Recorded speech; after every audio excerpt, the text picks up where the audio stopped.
మొట్టమొదట ఆదాము అవ్వ వాళ్ళిద్దరిని దేవుడు సృజించాడు.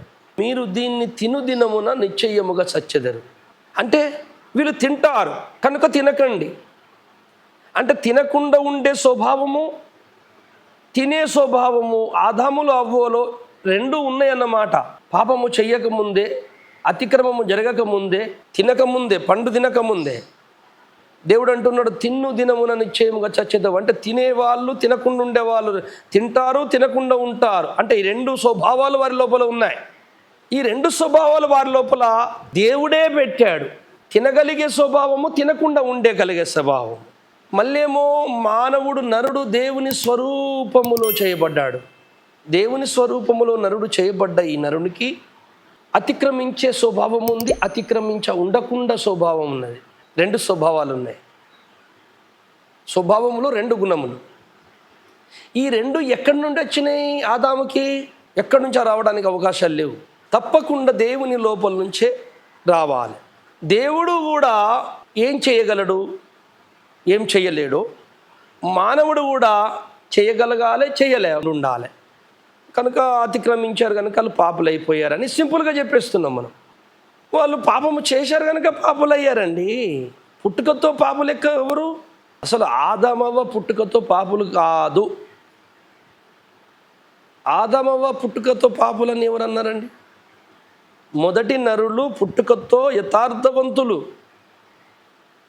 ఆ తర్వాత పుట్టేటోళ్ళందరూ పాప స్వభావం అని లేఖనం చెప్తుంది.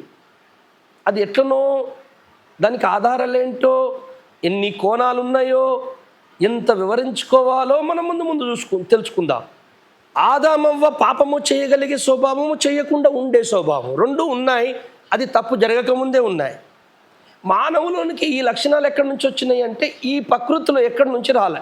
ఎందుకంటే మట్టిని పిసికి బొమ్మను చేసి ఆయన వాటి నాసిక రంధ్రములో జీవవాయుదగా నరుడు జీవాత్మాయను, దేవుని స్వరూపములో నరుడు సృజింపబడెను అన్నప్పుడు ఆ నరునికున్న లక్షణాలన్నీ దేవుని లోపల నుంచే వచ్చి ఉండాలి, ఇంకెక్కడి నుంచి రావు. మరి దేవునికి ఈ లక్షణాలు రెండు కలిగి ఉండాలి. దేవుడు కూడా మంచి చేయగలిగిన వాడు, చెయ్యని వాడై ఉండాలి. నేను ఒక ప్రశ్న అడుగుతా. సరే, మానవుడు పాపం చేసిండు, ఆదాము తప్పు చేశాడు, పాపి అయిపోయాడు. క్రియతో పాపి, జన్మతో పాపి కాదు. అలాగే అందరూ క్రియలే పాపులు, జన్మలు కాదు. మరి ఆదాముకి ఎక్కడి నుండి వచ్చిందిరా అంటే దేవుని లోపల నుంచి వచ్చింది. దేవుని లోపల ఏమున్నదా అంటే పాపము లేదు, మంచివాడు.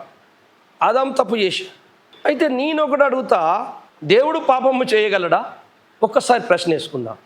అంటే ఎవరన్నా ఈ మాట అన్నాం అనుకో, మీ పిచ్చిలేసిందా అనే, దేవుడు ఎక్కడన్నా పాపం చేస్తాడా? అది ఇంపాసిబుల్, చేయజాలడాయన. దేవుడు పాపము చేయలేడు. అయ్యా చెయ్యగలడా అని అడుగుతున్నా నేను. చేశాడు, చేస్తాడు అని అనలే కదా. దేవుడు పాపము చేయగలడా? చేయలేడు అని అన్నామంటే తప్పైపోతుంది. ఎందుకంటే దేవుడు పాపాన్ని చెయ్యలేడు అని నువ్వు అన్నట్లయితే లేఖనం అడ్డం తిరుగుతుంది. ఆయన లేఖనమే. ఖండం 18వ అధ్యాయం 14వ వచనం ఒకసారి చదవండి.